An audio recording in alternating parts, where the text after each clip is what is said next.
Om Swastiastu. Assalamualaikum warahmatullahi wabarakatuh. Salam sejahtera bagi kita semua. Namo Buddhaya, salam kebajikan, dan salam harmoni. Perkenalkan, nama saya Niketul Lisya Dewi dengan NIM 2511011008. Pada kesempatan ini, saya akan menyampaikan video praktek mikrokonseling sebagian bentuk pemenuhan tugas ujian akhir semester mata kuliah mikrokonseling. Video ini disusun sebagai bagian dari proses pembelajaran pada mata kuliah mikrokonseling yang diempu oleh dosen pengampu Profesor Dr. Iketut Gading MPSI dan Ibu Kade Ari Dwi Arwati SPD MPD. Melalui video ini, saya berusaha menerapkan keterampilan dasar konseling yang telah dipelajari baik dalam aspek sikap konselor maupun penggunaan teknik-teknik mikrokonseling secara tepat. Praktek video konseling yang disajikan dalam video ini merupakan layanan konseling individu dengan permasalahan utama berupa kebingungan konseli dalam menentukan pilihan jurusan yang diminati.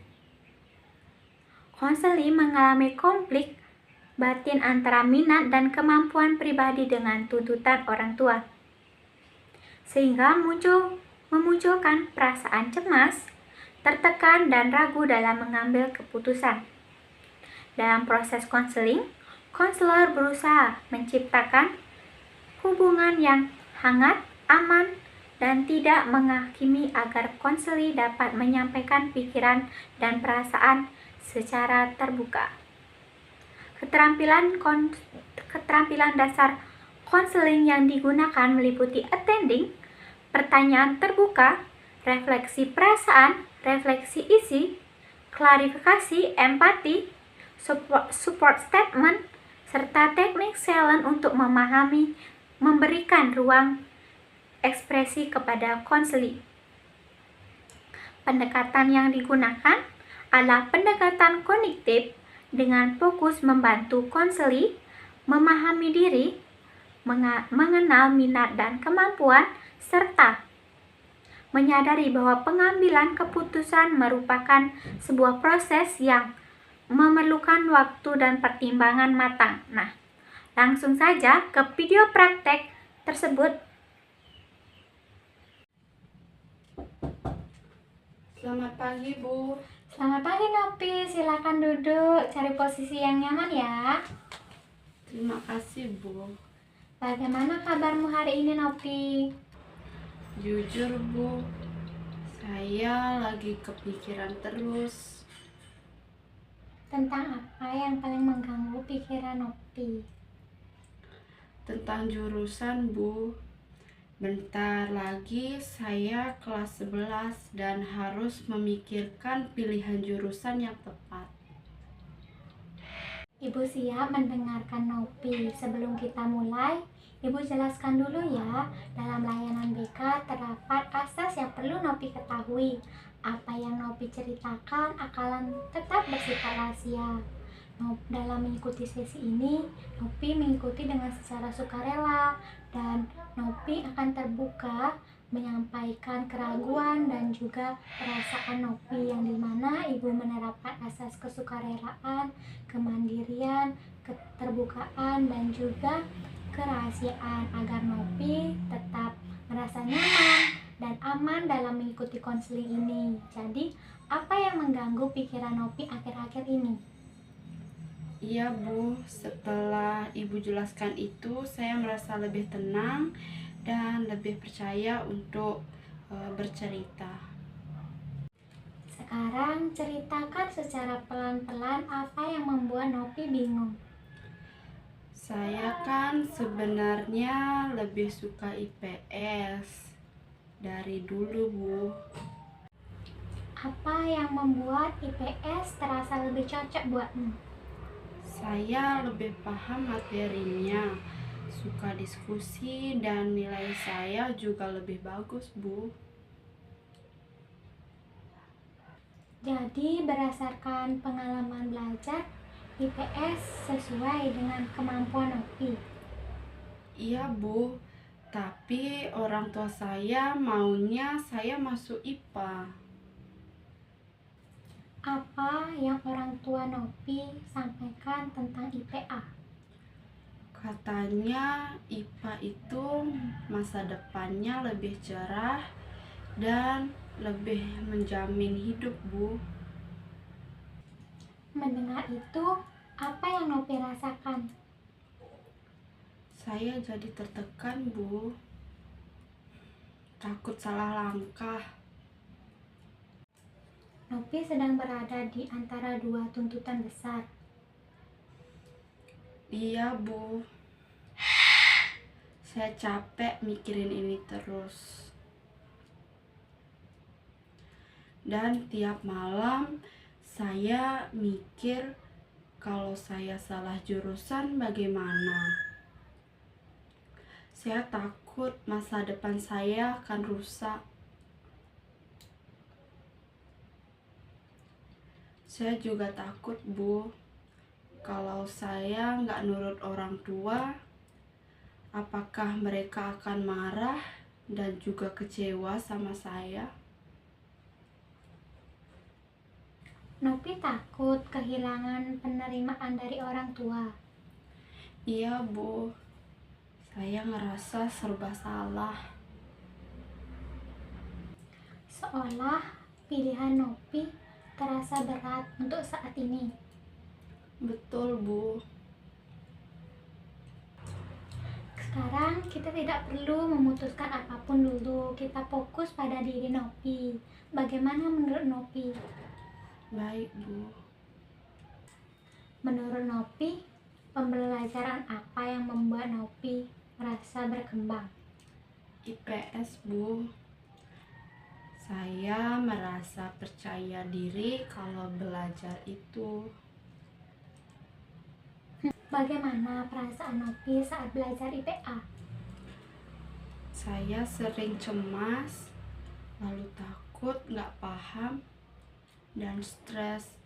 Apalagi menurut saya, pembelajaran di kelas IPA itu memang susah Bu. Itu reaksi emosional yang penting untuk diperhatikan. Tapi saya juga belum berani bilang apa-apa kepada orang tua saya. Wajar kalau Nopi belum siap. Mengambil keputusan itu proses. Jadi sekarang saya belum salah ya Bu, kalau masih bingung. Tidak sama sekali. Kebingungan justru tanda Nopi berpikir secara serius. Saya sedikit lebih lega Bu.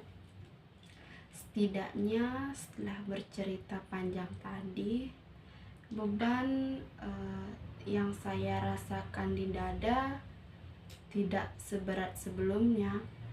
Walaupun pikiran tentang jurusan itu masih ada dan belum sepenuhnya hilang.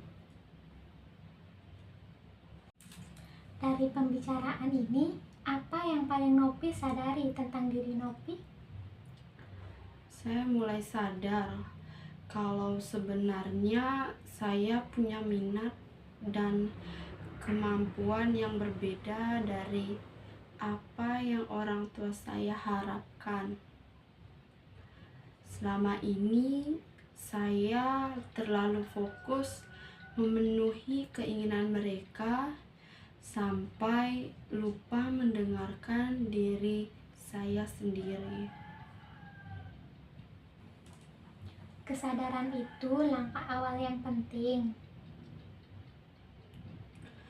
Tapi jujur Bu, saya masih belum tahu harus bagaimana selanjutnya. Saya masih takut melangkah dan khawatir membuat keputusan yang salah. Tidak apa-apa, kita bisa lanjutkan proses ini di pertemuan selanjutnya. Jadi sekarang saya belum harus memilih ya Bu. karena saya merasa kepala saya masih penuh dan belum siap mengambil keputusan yang besar. Belum. Fokus Nopi saat ini memahami diri dan pilihan secara objektif. Baik, Bu. Saya merasa sedikit lebih tenang setelah mendengarkannya, karena saya tidak lagi merasa dikejar-kejar untuk segera menentukan pilihan. Bagaimana perasaan Nopi setelah berbicara panjang tadi? Lebih ringan, Bu, walaupun masih terasa takut. Takut itu wajar. Yang penting Nopi tidak sendiri menghadapinya. Terima kasih, Bu. Sama-sama, Ibu apresiasi keberanian Nopi. Sudah mau datang dan terbuka. Saya jadi punya gambaran, walau belum keputusannya. Itu sudah kemajuan besar untuk sesi pertama. Iya, Bu. Sebelum kita tutup, Ibu ingin memastikan Nopi saat ini masih dalam tahap memahami diri, belum mengambil keputusan ya. Iya, Bu. Saya masih butuh waktu untuk mikir. Itu sikap yang bertanggung jawab. Saya takut kalau nanti salah ngomong ke orang tua. Ketakutan itu nanti kita bisa bahas di pertemuan selanjutnya. Jadi, nanti kita bahas cara saya menyampaikannya ya, Bu. Betul. Tapi bukan sekarang, agar Nopi tidak terburu-buru. Iya, Bu. Saya jadi ngerasa nggak sendirian lagi. Nopi memang tidak sendiri. Saya senang bisa cerita tanpa dihakimi. Terima kasih sudah mempercayai Ibu. Rasanya lebih lega walau masalahnya belum selesai. Perasaan lega itu tanda Nopi sudah mulai bisa memahami diri Nopi.